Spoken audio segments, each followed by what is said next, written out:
एक नया मेहमान घर में आता है तो खुशियां ही खुशियां होती हैं। लेकिन एक चीज़ है जो नई माँओं को अक्सर डराती है। वो है डिलीवरी के बाद पहली बार बाथरूम जाना। सुनने में छोटी बात लगती है, पर यह वाकई में काफ़ी डरावनी हो सकती है। लेकिन घबराने की बिल्कुल ज़रूरत नहीं है। ऐसा होना कोई ज़रूरी नहीं है। चलिए आज इसी पर बात करते हैं और जानते हैं कि कैसे इस चुनौती को साइंस और कॉन्फिडेंस के साथ पार किया जा सकता है।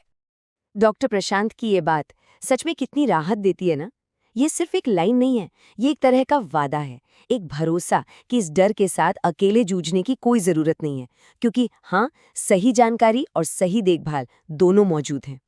पर सवाल यह है कि आखिर ये इतना डरावना लगता क्यों है। मतलब बाथरूम जाना तो रोज का काम है, फिर डिलीवरी के बाद ये इतना बड़ा पहाड़ जैसा क्यों बन जाता है।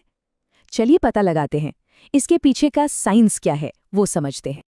देखिए, डर को कम करने का सबसे पहला स्टेप है ये समझना कि शरीर के अंदर आखिर चल क्या रहा है। ये कोई जादू टोना नहीं है, बल्कि प्योर बायोलॉजी है। एक इनक्रेडिबल काम करने के बाद शरीर अब खुद को हील कर रहा है। इसे समझने के लिए ना दो बहुत ही आसान एनालॉजीज हैं। पहली, ब्लैडर जो बन गया है एक सुन्न गुब्बारा, और दूसरी आंतें जो बन गई हैं एक रुका हुआ इंजन। सुनने में थोड़ा अजीब है, राइट? पर चलिए समझते हैं कि इनका मतलब क्या है। तो ये सुन्ने गुब्बारा क्या भला है? देखिए, डिलीवरी के टाइम पर ना बच्चे का सिर ब्लैडर पर जबरदस्त प्रेशर डालता है। इससे वहाँ की नसें मतलब नर्व्स कुछ देर के लिए सुन्न पड़ जाती हैं। कभी कभी एपिड्यूरल का भी ऐसा ही असर होता है। अब नतीजा क्या होता है? ब्लैडर तो पूरा भर जाता है, पर ब्रेन तक वो अरे बाथरूम जाना है वाला मैसेज वो पहुंचता ही नहीं। और ये सिर्फ एक छोटी मोटी दिक्कत नहीं है, ये खतरनाक भी हो सकता है, क्योंकि जब ब्लैडर बहुत ज्यादा भर जाता है ना, तो वो गर्भाशय यानी यूटरस को ठीक से सिकुड़ने नहीं देता। और ये सिकुड़न बहुत जरूरी है डिलीवरी के बाद ब्लीडिंग रोकने के लिए। अगर ऐसा ना हो तो पोस्टपार्टम हिमोरेज यानी पीपीएच का खतरा बढ़ जाता है, जिसमें बहुत ज्यादा ब्लीडिंग होती है।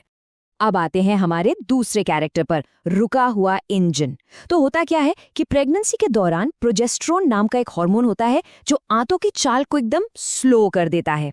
फिर ऊपर से लेबर में हुई पानी की कमी और हाँ, वो आयरन की गोलियां, बस ये सब मिलकर एक परफेक्ट स्टॉर्म बना देते हैं।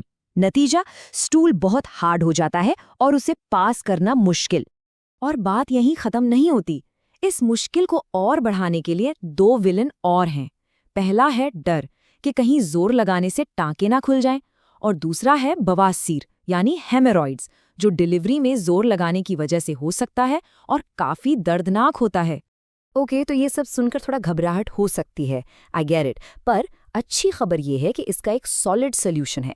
एक बिल्कुल सीधा साधा 6 पॉइंट एक्शन प्लान जो कंट्रोल वापस पाने में मदद करेगा।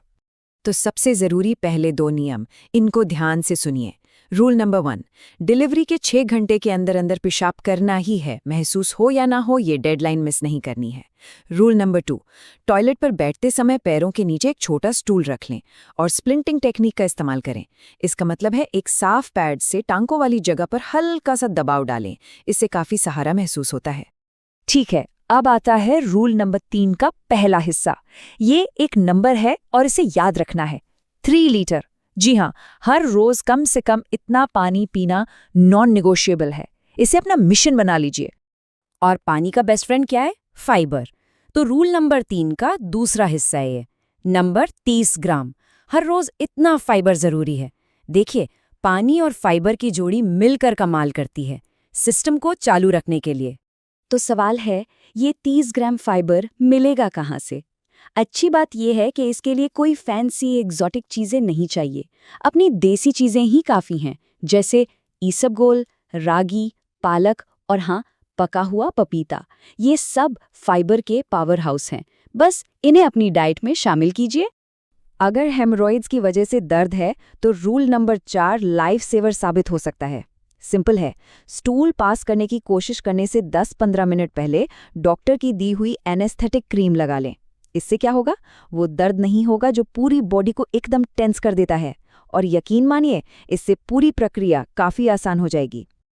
अब आते हैं रूल नंबर 5 पर।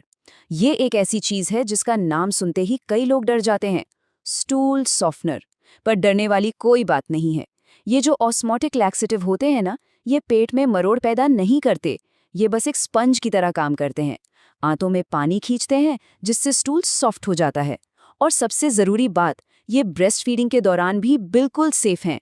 और आखिरी पर बहुत ही ज़रूरी रूल नंबर 6, 5 मिनट की लिमिट। टॉयलेट पर कभी भी 5 मिनट से ज़्यादा जोर नहीं लगाना है, बिल्कुल नहीं।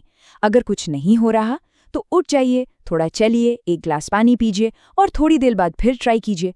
ज़बरदस्ती करने से हेमरॉइड्स की प्रॉब्लम और बढ़ेगी। देखिए, सही जानकारी ताकत देती है, पर गलत जानकारी वो खतरनाक हो सकती है। तो चलिए अब कुछ कॉमन मिथ्स को बस्ट करते हैं और उनकी जगह साइंस बेस्ड फैक्ट्स को रखते हैं। एक बहुत आम मिथ है, पानी कम पियो वरना पेट लटक जाएगा। ये बिल्कुल गलत और खतरनाक बात है। सच ये है कि पानी कम पीने से यूरिन ज्यादा एसिडिक हो जाता है, जिससे टांकों में जलन होती है। और हाँ, कब्ज की समस्या तो और भी ज्यादा बिगड़ जाती है। तो प्लीज पानी, खूब सारा पानी पीना है। एक और मिथ, कब्ज है तो खूब सारा घी खाओ, सब चिकना हो जाएगा। देखिए, घी के अपने फायदे हो सकते हैं, पर उसमें फाइबर 0 होता है, बिल्कुल नहीं। उससे बेहतर है पका हुआ पपीता खाना। उसमें पानी भी है, डाइजेस्टिव एंजाइम्स भी है और सबसे जरूरी फाइबर भी है। कब्ज के लिए ये एक परफेक्ट कॉम्बिनेशन है। ये सब जानना कि घर पे क्या करना है बहुत ज़रूरी है, पर उतना ही ज़रूरी है ये जानना कि डॉक्टर को कब फ़ोन करना है। तो चलिए अब कुछ रेड फ्लैग्स यानी खतरे के संकेतों की बात करते हैं। इन संकेतों को बिल्कुल नज़रअंदाज नहीं करना है। अगर 6 घंटे से ज़्यादा हो गए हैं और बिल्कुल पेशाब नहीं हो रहा है, या चौथे दिन तक भी बाउल मूवमेंट नहीं हुआ है, या रेक्टम से बहुत तेज़ ब्लीडिंग हो रही है, या फिर तेज़ बुखार के साथ यूरिन में से बदबू आ रही है, तो इंतज़ार मत कीजिए, तुरंत अपने डॉक्टर को कॉल कीजिए। तो इन सब जानकारियों के बाद आखिर में एक सबसे ज़रूरी बात जो एम्पावरमेंट से जुड़ी है। डॉक्टर प्रशांत की ये बात हमेशा याद रखिए, ये जो शरीर है ना, ये कमाल की मशीन है, बहुत रेजिलिएंट। इसने अभी अभी एक जिंदगी को जन्म दिया है। इसमें खुद को ठीक करने की गजब की ताकत है। और अब तो इस हीलिंग प्रोसेस में मदद करने के लिए सही जानकारी और सही टूल्स भी हैं। तो शर्म या झिझक में चुपचाप सहने की कोई ज़रूरत नहीं है। तो इस पूरी बातचीत का सबसे बड़ा टेकअवे क्या है? यही कि चुप्पी को तोड़ना होगा। पोस्टपार्टम हेल्थ के बारे में बात करना बहुत ज़रूरी है। शरीर को सुनी सुनाई बातों या खामोशी की नहीं, बल्कि साइंस बैक्ड केयर और खुली बातचीत की ज़रूरत है। अपना ध्यान रखिए।